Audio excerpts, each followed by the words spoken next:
আপনারা তো সবাই জানেন যে কিছুক্ষণ আগেই যে সুইজারল্যান্ড থেকে অ্যাম্বাসেডার আসছিলেন আমাদের এখানে পালন করার জন্য। ওনার সাথে আমাদের অনেক কিছুই ব্যাপারে আলাপ হয়েছে, বাট একটা জিনিস হলো বেশি হয়েছে যে এটা একটু আপনারা কাইন্ডলি একটু মনোযোগ দিয়ে শুনবেন, এবং এটা আমি যেইভাবে বলি ওইভাবেই আপনারা প্রচার করেন, ঠিক আছে? আপনারা চেঞ্জ করেন না।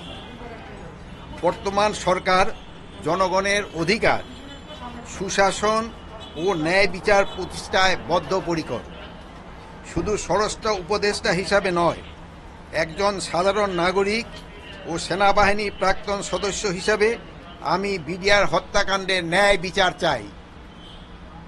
সঠিকভাবে এই হত্যাকাণ্ডের পূর্ণ তদন্ত ও ন্যায় বিচার প্রক্রিয়া শীঘ্রই শুরু করা হবে।